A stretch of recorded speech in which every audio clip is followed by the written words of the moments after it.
ang lokal na pamahalaan ng Pasig at Las Piñas dahil nabakunahan na nila ang 100% ng kanilang eligible senior population as of July 18, report ng National COVID-19 Vaccination Operation Center at ng Metropolitan Manila Development Authority.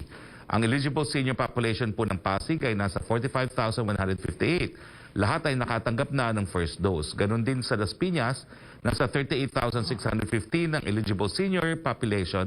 Lahat din po ay nakatanggap na ng first dose. Congratulations po. Kaya naniniwala tayo na aabutin po natin ang population protection basta tayo ay sama-sama at tulong-tulong.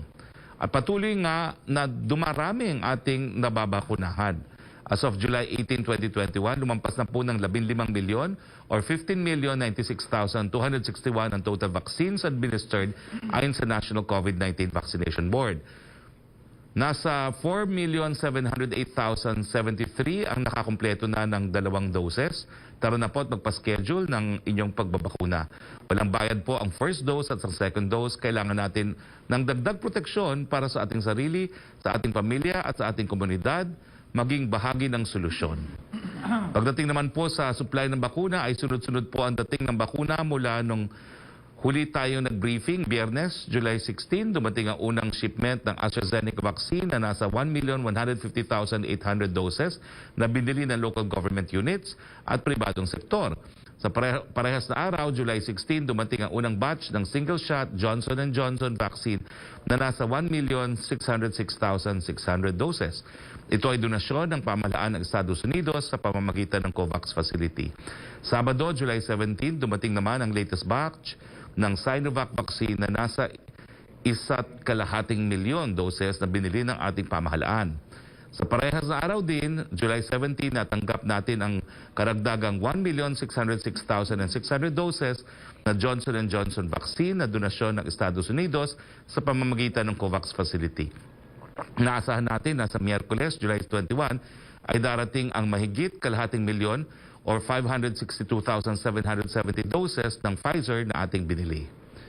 Balitang IATF, kung inyong matatandaan, effective immediately, itinaas ng inyong IATF ang community quarantine classification ng probinsya ng Iloilo Province at Iloilo City mula Modified Enhanced Community Quarantine hanggang July 22, 2021 sa Enhanced Community Quarantine hanggang July 31, 2021.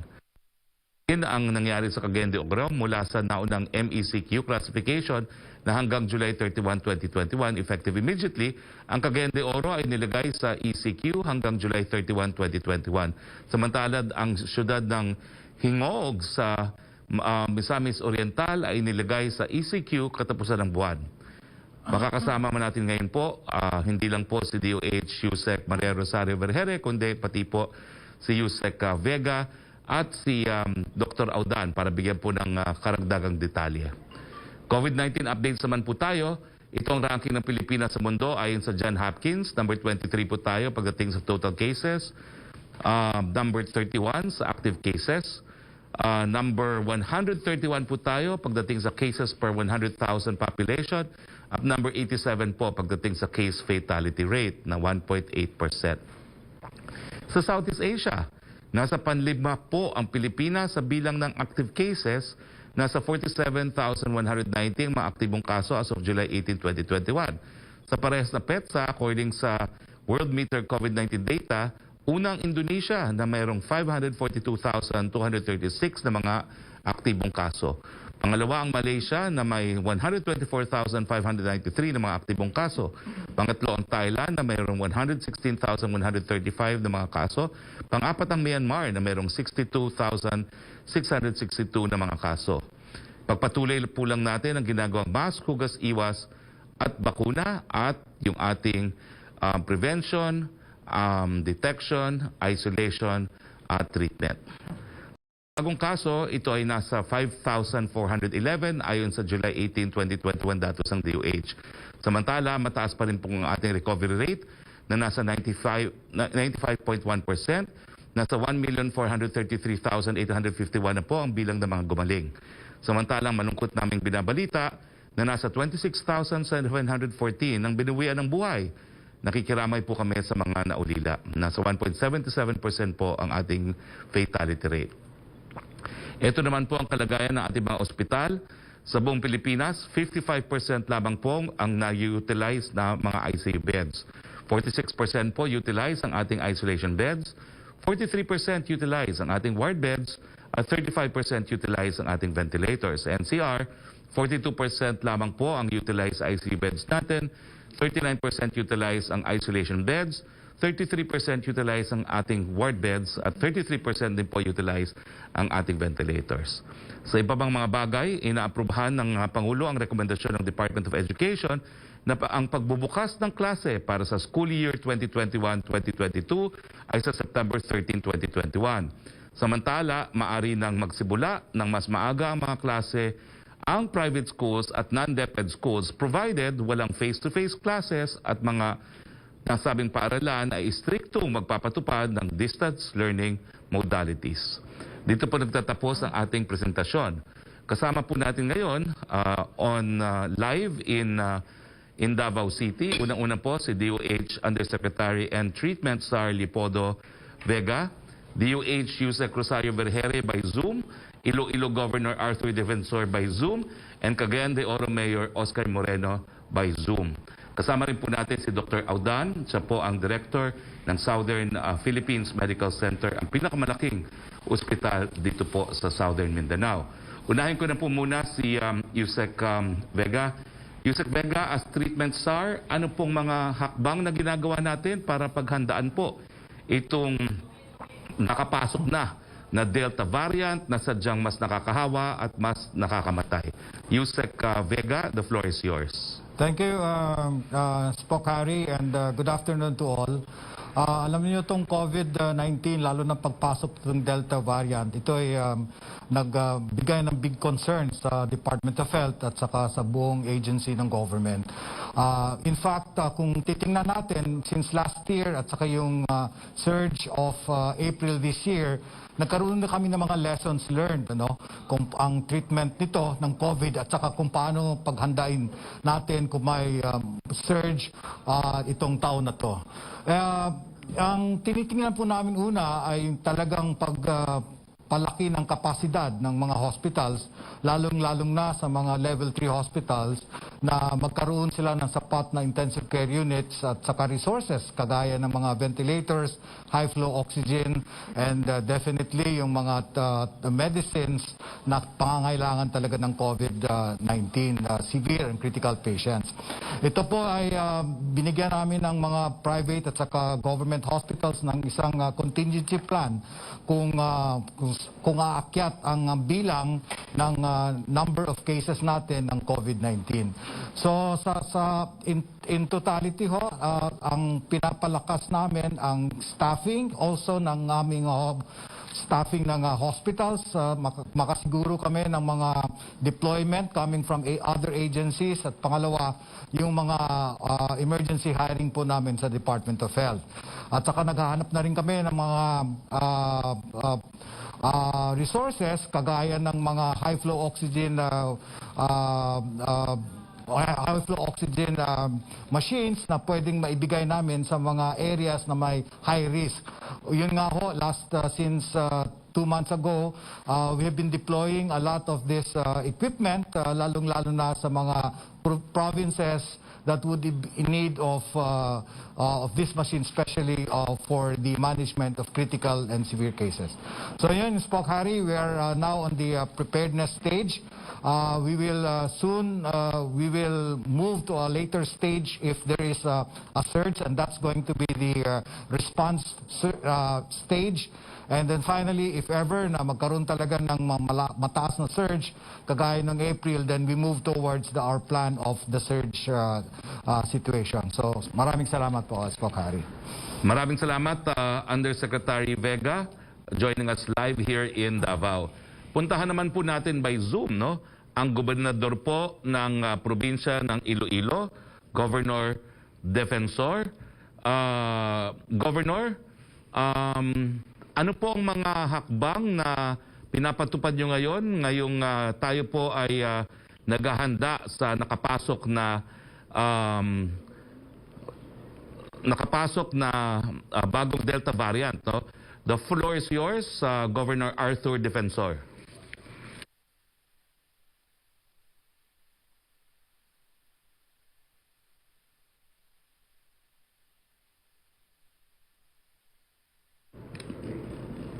Okay, balikan natin si Governor Defensor. Kasama rin po natin on Zoom. Nandiyan na ba siya, si Governor Defensor? Okay, go ahead, Governor Defensor, the floor is yours.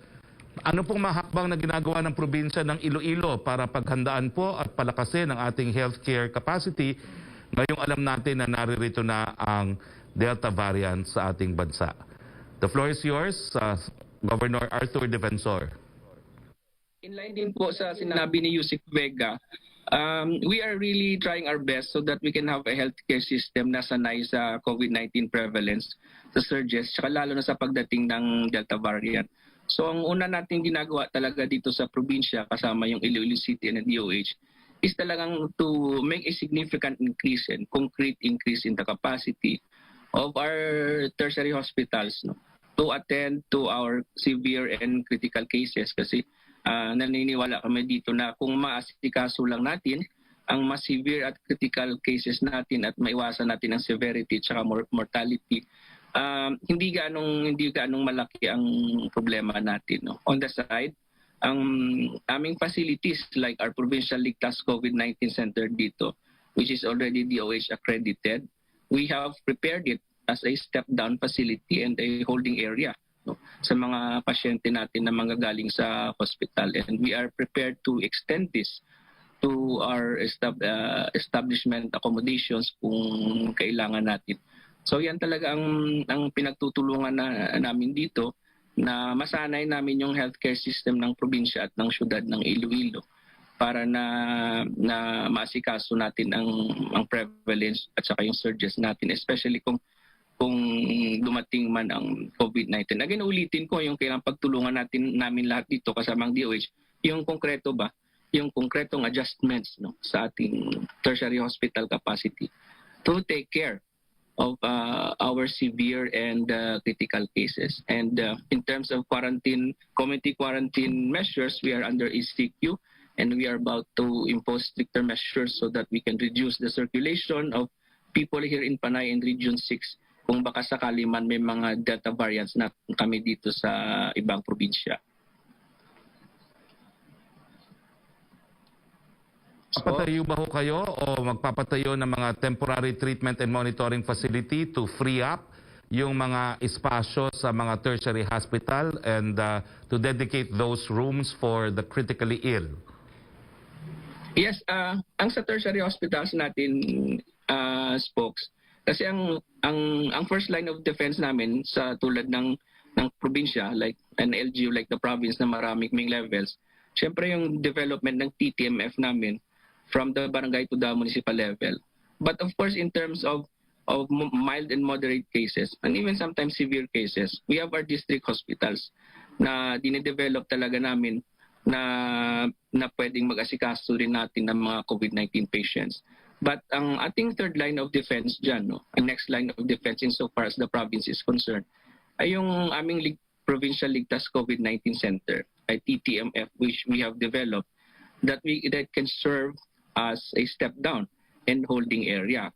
But ang ating district hospitals kasi, folks, we have an existing memorandum of agreement with our government tertiary hospitals na may sharing of resources kami at handa tayo na tanggapin yung ibang non-COVID-19 patients ng ating tertiary hospitals para ma-decongest namin sila. So we are creating this system of capacitating hospitals and TTMFs together with our tinatawag namin dito na healthcare provider network patient referral system para ma-rationalize namin yung traffic ng patients tsaka yung kanilang ma-regulate namin yung kanilang admission. Kasi na kung ma-regulate siya ng mabuti at ma-rationalize siya, hindi natin ma-overwhelm ang ating tertiary hospitals sa mga patients na minsan pwede nating asikasuhin sa lower levels ba. Kasi minsan may mga moderate tayo na kumakain sila ng bed capacity ng ating mga tertiary hospitals kaya unnecessarily na-overwhelm yung tertiary hospitals. So that is what we are doing right now. We are developing the system that can rationalize the admission of patients and the traffic. Okay, thank you, Governor Arthur Defensor. Puntahan na natin si Yusek Vergere. Ma'am, I will quote Antique Governor, Governor Rodora Cadiao, and she said over the weekend, what's the logic behind putting Iloilo and Iloilo City under ECQ? The Delta variant was not found in Iloilo. It's unfair for Iloilo, end quote. Yusek Vergere, yung pagpapalagay po no, ng probinsya ng Iloilo at Iloilo City together with Cagayan de Oro and Hingoog did not go through IATF itself. No, it was directly recommended to the President by the NTF and the DOH. Can you please explain po to Governor Cadiao and to the rest of our kababayan sa Iloilo Province and Iloilo City why DOH recommended directly to the President to put these areas under ECQ? The floor is yours, Yusek Vergere. Maraming salamat.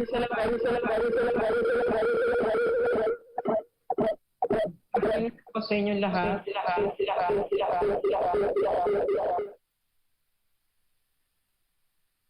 Po, Governor Defensor, and to all of our media partners and the public. Gusto ko namin ipaliwanag. Unang-una po ang Iloilo City and Iloilo Province, even before the Delta variant was detected, tayo po ay nakapag-recommenda na dapat na ECQ na po ang levels ng Iloilo City and Iloilo Province. This was because of the continuing trend of increase in 2-week growth rate and average daily attack rate.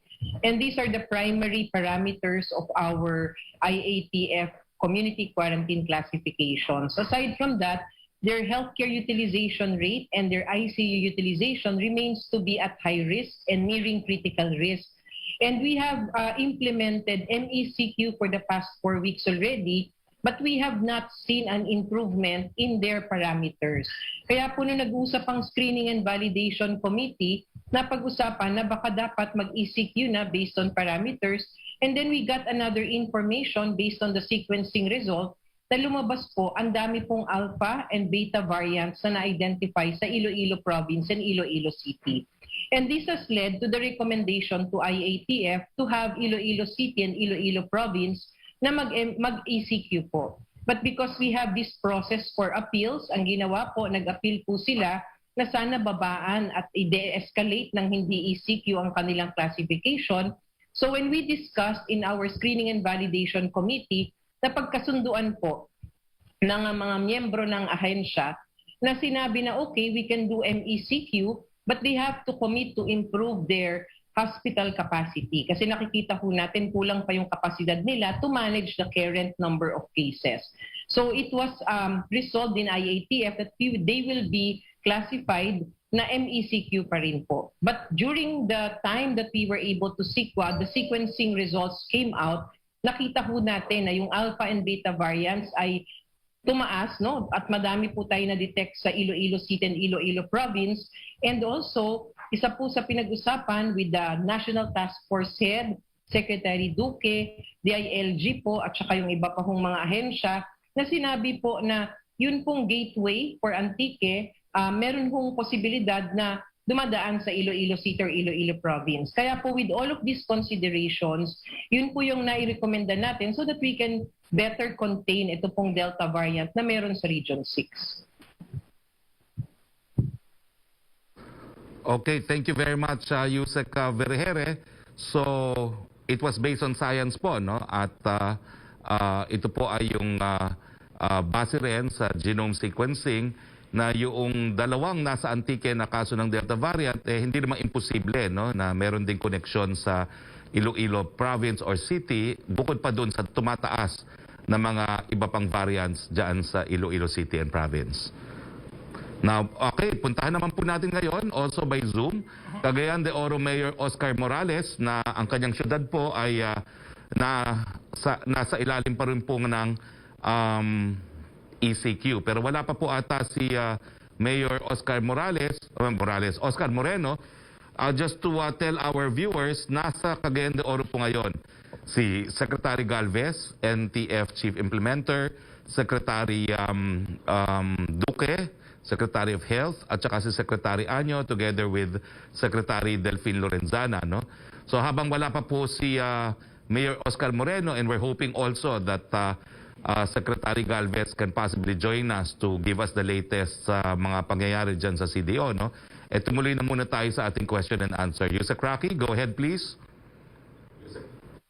Secretary Roque at sa lahat po ng ating mga bisita, from Joseph Morong of GMA News for Yusek Berhere, can you give us a profile of the Delta variant versus the other variants? How easily transmissible is this? Can fleeting encounters infect you? Is this hyper-communicable?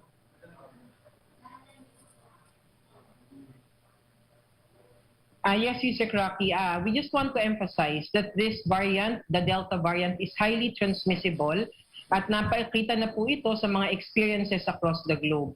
Base po sa ebidensya, sinasabi it's 43 to 90% transmissible than the UK variant. Matatandaan po natin ang UK variant was said to be highly transmissible and it can infect about 3 to 5 persons. Pero ang Delta variant po can infect up to 8 persons in just one sitting. Gagawin ko pong example yung nangyari sa Sydney, Australia, where a limousine driver was infected with the Delta variant. Sinakay po niya yung mga pasahero niya at dinala lang niya sa malapit lang po na lugar.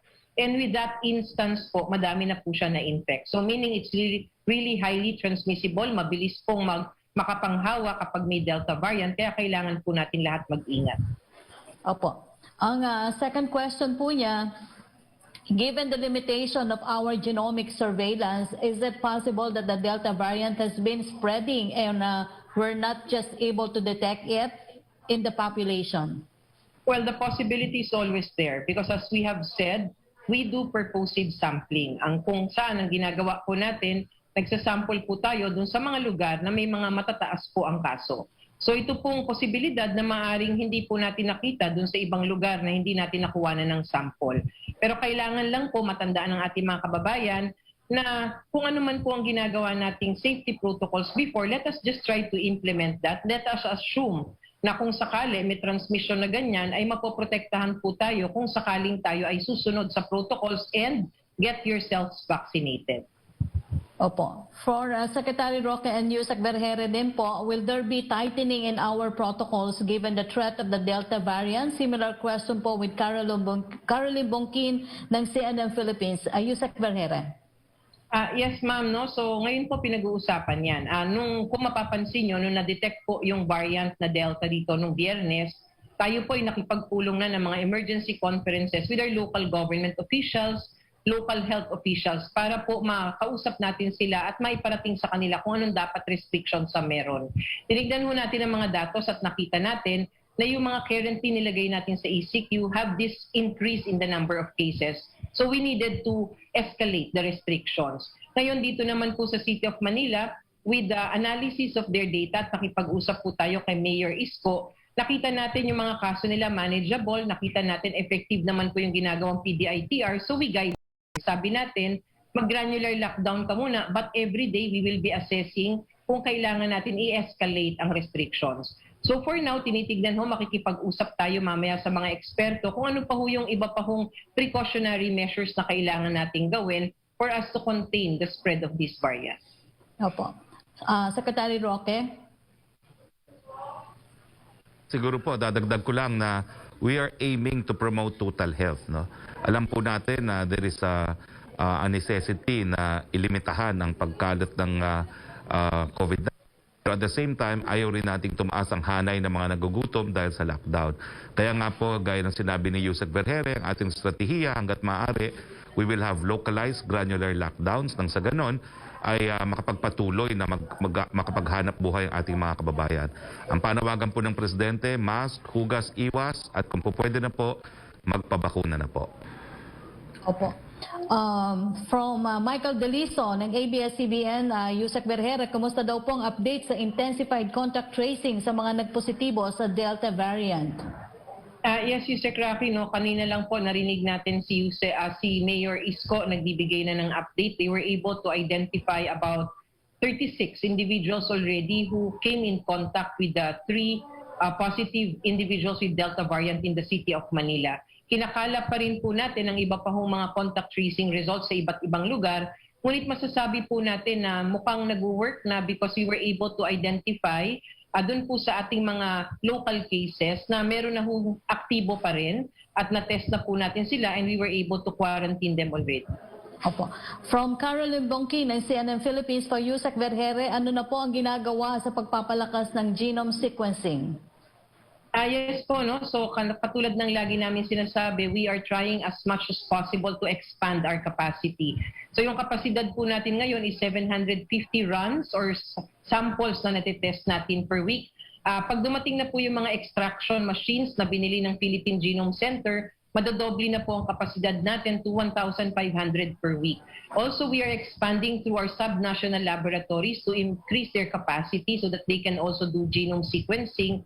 And the Philippine Genome Center is now extending the capacity to their Visayas and Mindanao University of the Philippines network. Opo. From Ray Alvis ng GMA News for Yusek Vergere, ano po ang update sa Delta variant cases? Ilan na po ang namatay? May report from Antique na may isa na ring namatay doon na Delta variant. Similar question po with Pia Gutierrez ng ABS-CBN. Yes, Yusek Roque, no? So katulad po ng sabi natin, 35 total cases of Delta variants in the country. Yun pong naunang 19, ito po lahat ay returning overseas Filipinos. Last Friday, we announced that we have detected another 16, kung saan 11 po ay local cases at 5 po ay returning overseas Filipinos. Among these 35 cases that we have right now in the country, 3 po ang confirmed na deaths na. Ang isa po, yung namatay na 63-year-old male na kasama sa barko na MV Athens at namatay po noong May 19. Pangalawa po yung in-announce natin noong Friday na namatay from City of Manila, 58-year-old female. It's a local case and she died June 28 in a hospital here in Metro Manila. And just yesterday, we were able to verify through the validation of the local government that a 78-year-old female who was also part of the local cases died last May 30. So 3 po ang kabuuang namatay and the rest, yung 33 po, some of them were already tagged as recovered. Pero ngayon po, upon verification, inaayos po natin na mukhang may nakikita tayo na positive pa rin dun sa kanilang mga samples at magbibigay tayong information in the coming days. Opo. Yung second question po niya, Yusek, nasagot niyo na. Yung ikatlong tanong niya, may mga puna na matagal bago lumabas ang result ng genome sequencing. Ano po ang sagot dito ng Department of Health? Yes po, Yusek Roque, no? We have a certain number of days where you process the genome sequence. Hindi po siya ganun kabilis katulad ng RT-PCR kapag ka-prinoseso. Ang genome sequencing po may ginagawa pa mga bioinformatics so that we can detect or ma-determine natin yung mga phylogenetic tree, kung baga yung tinitignan ang linkages. So it takes about 5 to 7 days before we complete a cycle para makapag-issue. And that is every week. Nagkaroon po tayo ng mga kaunting pag-antala or delays in the past weeks because yun pong reagents na supply natin, nagka-shortage naman globally, kaya bago po nakarating sa atin ay medyo natagalan. Pero ngayon po regular tayo, we can also do immediate sequencing. Meron po tayong mga maliliit na makina na ginagamit natin kapag meron tayong mga urgent na samples na kailangan nating i-test. Opo. From Maricel Halili ng TV5 for Yusek Vergere, kumpirmado ba na may kaso ng Delta variant sa Taguig? Ano po ang detalye ng kaso? Similar question with Pia Gutierrez. At ang follow-up po ni Pia Gutierrez ng ABS-CBN, kabilang ba yung Taguig case sa 16 new cases na binalita last Friday? Hindi po kasama, no? So we are trying to clarify, wala po tayong local case na na-identify sa Taguig. Wala rin po tayong taga-Taguig na na-identify ngayon pong run natin. Ito pong binabanggit na taga-Taguig ay isang returning overseas Filipino and was quarantined in Silver Oaks at kasama po siya dun sa MV Athens case natin, ano? But the permanent resident of this returning overseas Filipino is from Taguig. Kaya po yan na-report ng ating City of Taguig. Pero hindi po siya kasama sa mga local cases natin. Opo. Yusek, follow-up ko na lang yung kay Joseph. You mentioned na may nakikita pang positive sa samples. What do you mean? From what samples? You mean there's more Delta variant? Hindi po, bumalik po tayo, no? So that is our existing protocol right now. If we detect a specific variant of concern among the population o yung mga individuals na nag-positive po at na-tag na as recovered, binabalikan po natin. So binalikan po natin itong mga local cases natin at ito po ay atin pong pinarantin muna po sila lahat hanggang lumabas ang kanilang resulta dahil nag-retest tayo sa kanila. And among the initial results that we have received, meron po sa kanilang nag-positive pa rin, chinecheck natin ang CT values, and they will remain to be isolated until they turn negative after 14 days. Opo. Question from Pia Gutierrez pa rin po. Ano daw po yung posibilidad na may community transmission na ng Delta variant sa bansa? Similar question with Aiko Miguel ng UNTV. Ang follow-up po niya, may underreporting daw po ng variant cases. Tanong pa rin po yan ni Maricel Halilidem ng TV5. Kailangan natin maintindihan, Yusek Roque, ano po ba ang objective ng ating paggagawa ng whole genome sequencing? And what would be our process? Simula't sumala pa ho, sinasabi na natin, our genome sequencing, we do purposive sampling. We're not covering the entirety of all of those turning positive because of our capacity.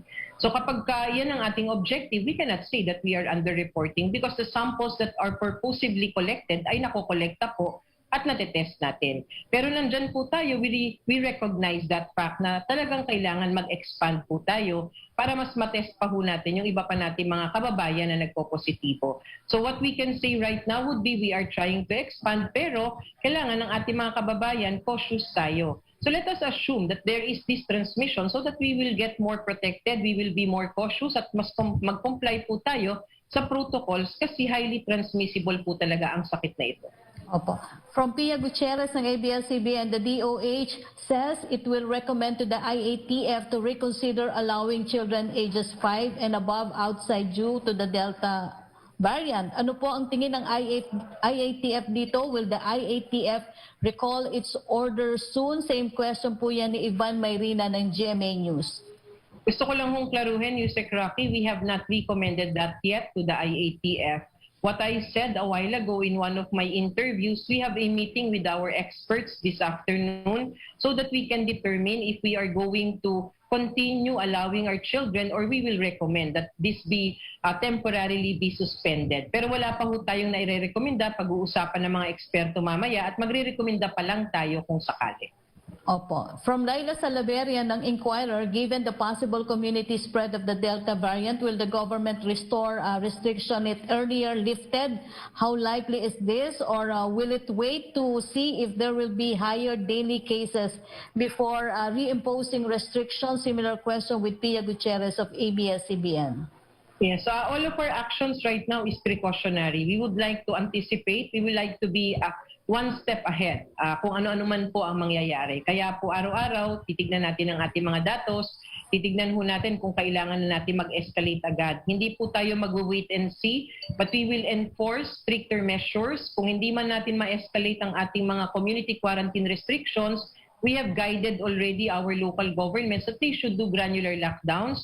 They should intensify their PDITR response para po mas makontain natin ang pag-spread ng variant na ito.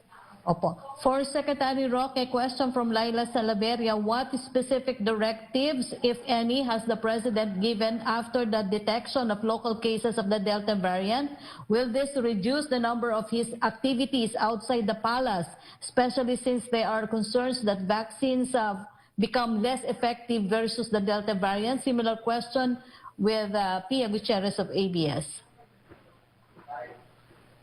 Well, una-una po, no, mabilis po naging aksyon ng Presidente nung nagkaroon ng direktang rekomendasyon ang DOH at ang National Task Force na ipasailalim po ang mga probinsya nga ng Iloilo at ang siyudad ng Iloilo kasama ang CDO at ang Hingog under ECQ. No?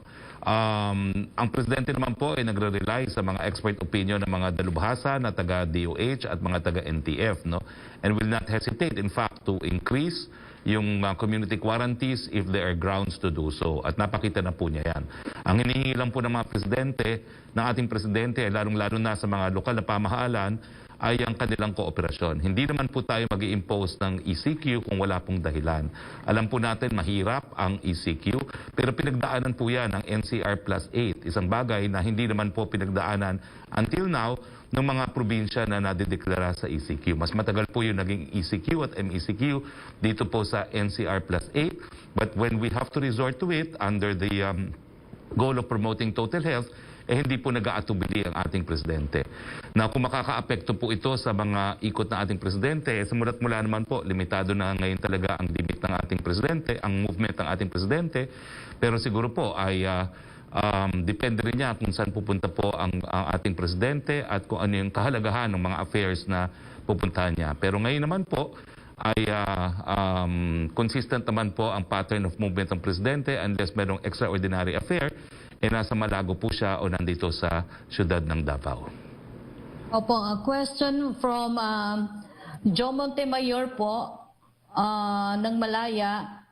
Approval of comment on call if DSWD Region 6 for provision of cash aid to poor families affected by ECQ in Iloilo City and Iloilo Province. Will cash aid also be provided to CDO and Gingoog? Kakaroon po ako ng kasagutan dyan sa Miyerkules, ang susunod na ating press briefing. No? Dahil yan po ay pinaalam ko na kay DBM Secretary Abisado at titignan po natin kung merong ganyang ayuda na maibibigay po. Pero alam naman po natin na kapag tayo nagdedeklara ng ECQ, merong ayuda. Hindi ko lang po masabi ngayon if definitely kung lalabas siya at kung magkano. Pero by Wednesday, we hope to have the answer po. Opo. From Trish Terada ng CNN Philippines, how does the government plan to address the very slow contact tracing and detection? Well, ngayon po, pinabibilis na nga natin yung proseso ng contact tracers. Humingi na nga po ang ating mga Metro Manila mayors na manatili yung mga additional contact tracers na kinontrata po ng ating Department of Labor. At tingin ko naman po, with this development, wala pong hadlang para manatili itong mga contact tracers. At palalawakin pa po natin to.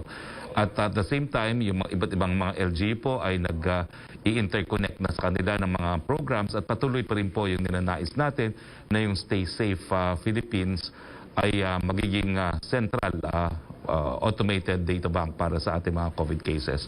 Perhaps, Yusek Vega, would you like to add anything on Stay Safe?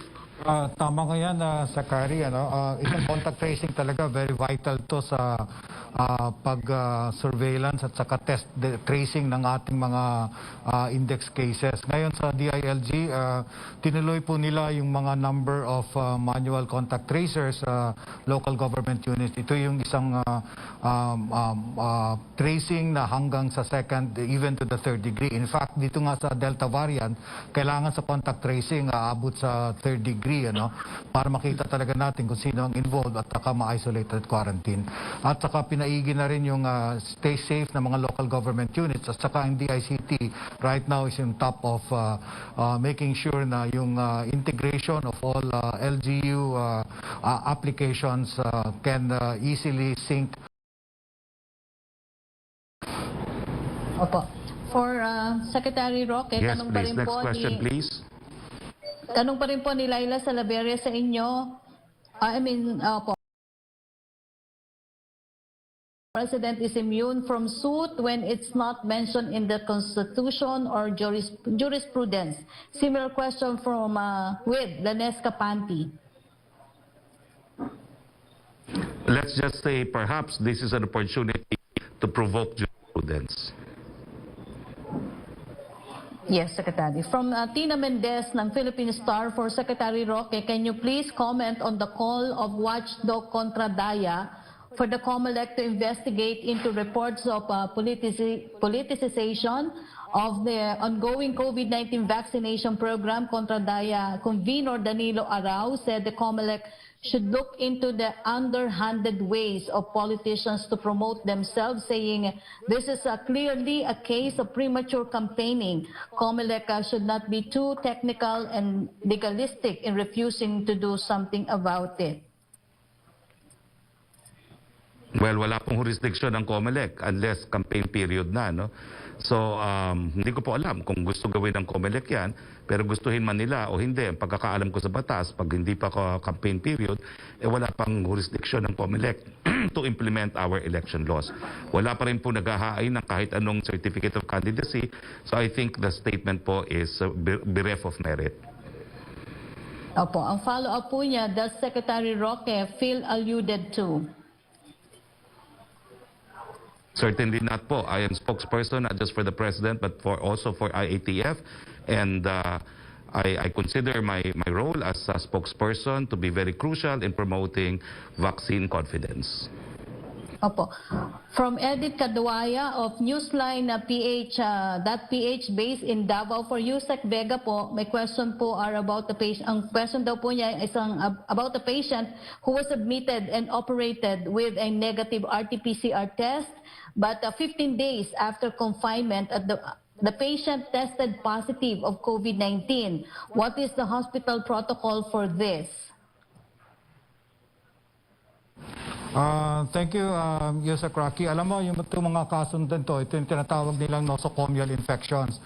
Lalong-lalo na pag nasa hospital ka in more than 5 days, tataas talagang incidence na hospital-borne infections can set in a patient. Ito nangyari po sa kanya, halos on the 15th day, naging positive siya after an operation for COVID. Ito yung masasabi po natin, ito ay part sa nosocomial infection or infection nanggaling po sa hospital. So ang protocol po talaga nito is talagang titingnan, i-culture sa amin kung may blood culture, kailangan mo culture, pero it's hard to culture COVID-19. So ang protocol po rito, lalong-lalo na sa mga healthcare workers, is to make sure na meron talaga silang mandatory screening every 14 days. Kailangan i-check surveillance po to ng mga healthcare workers every 14 days to check whether they have COVID or not. Itong nangyari po sa pasyenteng to dahil ho sa prolonged stay nila sa hospital at nagkakaroon na talaga sila ng hospital-acquired infections. At nangyari po ito ay COVID. Opo, second question po niya, how frequent must a hospital undertake swab test to their frontliners? Is it a case of hospital-acquired COVID-19? Well, it's recommendatory talaga at sinabi na namin noon na talagang for healthcare workers, kailangan talagang 14 days surveillance. They need to have a swab and RT-PCR. So, lahat naman ng mga healthcare workers po natin, sa mga lalong-lalo na sa mga frontliners, lang after 14 days, they should be tested for a swab test and an RT-PCR. And that's the recommended protocol. Opo, Yusek Vega, question from Ivan Mayrina ng GMA News. How much have we expanded our ICU and COVID wards beds? Is this enough? Sabi po ng Private Hospitals Association, hindi lang beds kundi mga trained personnel ang kailangan. Very true, Yusek Roque. Alam mo, itong paghanda po natin, preparedness for capacity ng hospitals, hindi lang yung space at saka structure ng hospital na talagang i-improve natin and making sure na maka-allocate tayo ng mga intensive or critical cases for those allocated beds, but also the staffing and the services. Ang pinaka-importante dito ang staffing at ito yung tinitingnan pa namin parate na kung pwedeng through deployment of from other agencies, itong pwedeng mag-deploy for certain hospitals na may high risk or yung tinatawagan namin yung healthcare augmentation ng mga healthcare workers. Ito yung mga pamamaraan na talagang magkaroon tayo ng sapat na staffing, although challenge pa rin ang paghanap, no, or even for healthcare worker to commit themselves, but so far since April, maganda pong aming ang experience and track record for healthcare workers augmentation dahil sa nailabas naming mga 3,500 positions, nakakuha po kami ng mga 97% ang nag-commit to work as a healthcare worker. Opo, thank you, Yusek Vega. Yusek Berhere, may tanong po si Laila Salaveria ng Inquirer. Kailan daw po darating yung bagong extraction machines and ano po ang ideal number of samples na dapat i-sequence para mas makita ang accurate picture ng presence ng variants? Yes, Yusek Roque, no? So yung extraction machines po is undergoing the procurement process already. So we just need to wait because we know that there are certain processes of government that takes time. Pangalawa po, yung appropriate or the ideal when you do whole genome sequencing is at least you are able to do whole genome sequencing among at least 5% no, of those being turning positive dito po sa ating bansa. Sa ngayon po, nasa 1% po tayo ngayon and we aim to expand our capacity so that we can reach this ideal number.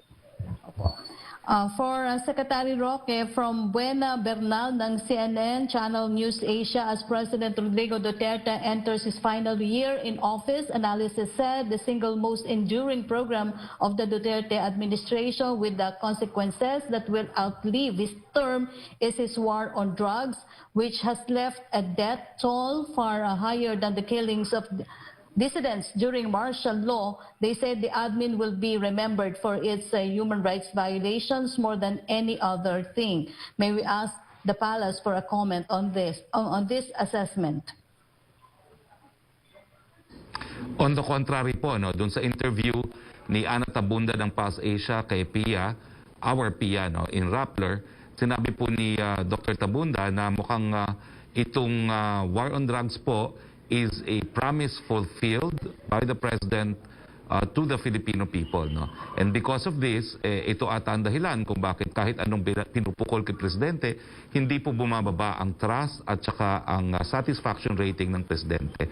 So rather than a legacy of notoriety, I think it will be a true legacy of the President na tinutuon niya yung pangako niya na mananalo tayo dito sa gera laban sa pinagbabawal na droga.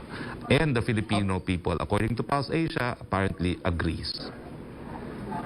Mula naman po kay Creseline Catarong ng SMNA News, mayroon na bang inihahanda si Pangulong Duterte na listahan ng mga posibleng senatorial candidate na kanyang i-endorse sa 2022 national elections? Kailan po kaya posibleng i-announce ng Pangulo ang mga pangalan ng mga ito? Mayroon po ba kayong initial na idea kung sino-sino ang mga personalidad na ito? Wala pa po talagang listahan na nalalaman ako, no? At bagamat nababanggit palagi ni Presidente ay ilang mga pangalan. Pero yung listahan talaga ay wala pa po. Opo. Una na daw pong inanunsyo na posible pa rin na ipairal ang blended learning para sa school year 2021-2022 pero may posibilidad ba na the middle of the school year pwede na ibalik ang face-to-face classes kung maabot na ang population protection? Well, nakasalalay nga po yan dyan sa ating pagbabakuna dahil ang sabi naman ni Presidente talaga, even the pilot para sa face-to-face ay nakadepende doon sa numero ng ating mga kababayan na nabakunahan na. So in fact, humingi na naman ako ng, joining the public po na para nga po makabalik tayo unti-unti sa normal, magpabakuna na po tayo. Pag meron na po tayong containment or population protection, may posibilidad naman po na babalik sa normal yung ating pag-aaral. From Red Mendoza ng Manila Times, for Secretary Roque, sinasabi ng dating NTF advisor na si Dr. Tony Leachon na may underreporting daw po ng Delta variant at hindi raw naging proactive ang gobyerno sa pagtugon sa variant. Ano po ang masasabi dito nyo sa banat na ito? Kabaliktaran po, no? Dahil nakita nyo naman ang bilis ng desisyon at wala ng bureaucratic red tape na pinagdaanan yung rekomendasyon na ipasa ilalim under ECQ yung mga lugar na merong mga nakitaan ng Delta variant. No? At masusi po nating sinusubaybayan ang contact tracing at mga bagong kaso ng Delta variant. We operate within the bounds of our limited resources, pero sa ngayon po nakikita natin na nakatutok po ang ating otoridad dito sa paglaganap ng Delta variant. Opo. Para po kay Yusek Venga, tanong po ni Red Mendoza ng Manila Times, with the local detection of the Delta variant, ano po ang mga steps natin to ensure na may hospital facilities tayo? Have we coordinated with the private hospital groups like PHAPI to resolve issues that may rise sa Delta surge? Thank you, Yusek Roque. Talagang itong Delta variant na ito, pagpasok nito, we are taking the precautionary steps and preparedness, especially in the capacity of the hospitals. Ang ginawa po namin, naghingi kami ng contingency plans, lalong-lalo na sa mga level 3 hospitals at saka sa private hospitals. Doon naman sa mga regional or provincial levels, we have asked yung mga regional health offices to coordinate with the private and the public hospitals kasi sila ang talagang mas magandang coordination down in the provincial and the city level. So meron na kaming kaugnayan po on the national front with all of the big level 3 hospitals together with the provincial and the city hospitals, lalong-lalo na sa level 2 private. So meron kaming we're putting in the system of contingency plans for all hospitals to include government and private. Opo. From Lanes Capanti ng GMA News for Secretary Roque on anti-terrorism laws, Solicitor General Calida said organization and individuals tagged as terrorists by Anti-Terrorism Council will retain their terrorist status even if the Court of Appeals issues a ruling clearing them of being a terrorist. Is ignoring a CA court order the right way to implement the anti-terror law? I have no authority to speak for the Solicitor General. Please ask Solicitor General Calida. From Pierre Reñada of Rappler, President Duterte said he would bring sacks of money when he campaigns for PDP Laban bets. What is the source of this money? Does he know it's illegal to use public funds for partisan political activities and distribute money for votes? Of course he knows it's illegal to use public funds for partisan purposes. But there is no prohibition in the Omnibus Election Code to raise funds from private individuals for the candidacies of individuals. No? So that is what the President meant. It's an assurance to his party mates that not only will he physically campaign for them, he will also raise funds for them. And that's not prohibited by the Constitution or the Omnibus Election Code. Unfortunately, democracy can be very expensive. Second question po niya, if what he said was a joke, why is he joking about the acts that violate our laws and degrade democracy and the integrity of elections? Similar question with Maricel Halili of TV5. Do not know where you got the information that funds for election purposes is illegal. It's not. Without fundraising, in fact, no candidate can run, and only the very rich can run if soliciting funds for election purposes will be declared illegal. So on the contrary, that's legal. What is prohibited is the spending of public funds. Opo. From Luisa Erispe ng PTV, 1 week bago po ang SONA ng Pangulo, nagsagawa ngayon ng protesta ang ilang labor groups na tinawag na State of the Workers Address. Nananawagan sila dahil hindi pa anya napipirmahan ngayon ang anti-endo bill na isa sa unang plataforma ng Pangulo pag upo niya sa pwesto. Ano na po ba ang status ng bill na ito? Nakikita po ba natin na mapipirmahan ito ng Pangulo ngayong huling taon niya sa pwesto? Maasahan din po ba na sa huling taon ng Pangulo, isa rin po ito sa nakalatag na plano ay solusyon sa unemployment rate na isa sa epekto ng pandemic? Well, when I last talked to Secretary Bello, and this was, I think, last week in Cagayan, he reiterated that the anti-endo bill continues to be an administration bill and that it has also been certified as urgent by the President. No? But we leave it to Congress because unfortunately no amount of certification can lead to an enactment of the law if the wisdom of Congress is otherwise. No? But we continue to appeal to Congress to pass this anti-endo law as the term of the President ends. Opo. From Chino Gaston ng GMA News, yun daw pong pag-address ng government yung PCG na nanaboy daw po ng Chinese Navy warship. Congratulations po sa ating mga magigiting na PCG. I am sure in due course you will be given the proper recognition that you deserve. Saludo po kami sa inyo. From Pia Gutierrez ng ABS-CBN, will government limit the number of attendees of the President's SONA due to the threat of the Delta variant? Will there be changes in the protocols that will be implemented for the SONA because of this? Opo, limitado lang po ang pwede mag-attend ng SONA. At ang sabi po sa akin personal ni Speaker Velasco nung Sabado ay kapareho lang po ng numero nung nakalipas na SONA. Magkakaroon po siguro ng ilang mga pagkakaiba. Ang pinag-uusapan ngayon ay yung saan gagawin yung rapid test at saka yung antigen test. Ang mungkahi daw po ng PSG ay doon na sa North at saka sa South Lounge, samantalang ang mungkahi naman ng Kamara ay doon pa rin sa room where it was held the last SONA dahil mainit daw po doon sa North and South Lounge. Opo. From Kaidi Atienza ng Business World, Budget Secretary Abisado on Sunday told Business World that the proposed Bayanihan 3 would be discussed in a Development Budget Coordination Committee meeting. The bill, which was already passed by the House of Representatives, would be discussed in a Senate caucus after the SONA. Senate Majority Leader Mig Subiri said earlier today, is the President open to tackling the proposed third stimulus law? Will the measure be mentioned during his last SONA?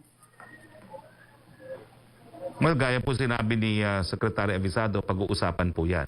Kasi nga po, July 15 pa lamang papasok yung datos kung talaga bang may mga pondo na hindi nagastos noong para under Bayanihan 2, no? So depending po kung anong assessment, syempre po, no, magdedesisyon ng administrasyon kung hihingin sa Kongreso ang Bayanihan 3. Ang ating gusto lang po malaman ay kung sapat na ba yung pondo na nasa 2021 budget at 2020 budget, at syempre po yung issue na kung meron ba talagang hindi nagasta sa Bayanihan 2, dahil kung meron po, that would show na baka hindi kinakailangan ng Bayanihan 3. So antayin po natin kung ano maging desisyon. Opo, yung last question po ni Pia Renyada ng Rappler para po kay CDO Mayor Moreno, hindi ko lang po alam kung kasama na po natin siya today. Mayor Moreno, ang question po niya, the late Nene Pimentel issued messages of support for you before. Do you agree with President Duterte that the Pimentels are not recognized in Cagayan de Oro sa politicians of influence? Hindi na nakasama sa atin si Cagayan de Oro Mayor Oscar Moreno. Siguro po on Wednesday, we can have him on board dahil nagsimula na po yung kanyang press briefing. Ulitin ko po, nandun po yung mga kasama natin sa IATF sa Cagayan de Oro bago sila pumunta dito sa Davao, no, para tignan ang sitwasyon sa Cagayan de Oro, at ngayon lang po sila nagpe-press conference doon. So we'll ask that question po on Wednesday. So kung wala na pong ibang mga tanong, nagpapasalamat po tayo sa ating mga naging panauhin. Nakaalis na po sa Zoom si Yusek Vergere, at nagpapasalamat po tayo kay Yusek Vega at kay Dr. Udan, at salamat din po kay Governor Arthur Defensor, no, who joined us also on Zoom. Maraming salamat Yusek Roque, at dahil bukas po ay piyesta opisyal, ay wala po tayong press briefing bukas, pero ang briefing po natin ay magiging Miyerkules. And because tomorrow po is a public holiday, nais ko pong batiin ang lahat ng ating mga kapatid na Muslim ng Eid Adha Mubarak. So sa ngalan po ng ating Presidente Rodrigo Roa Duterte, ito pong inyong spokes, Harry Roque, nagsasabi, Pilipinas, malapit na ang balik buhay dahil sa ating bakuna. Magpabakuna po na tayo dahil nandyan na po ang mas nakakahawa at mas nakakamatay na Delta variant. Magandang hapon po sa inyong lahat.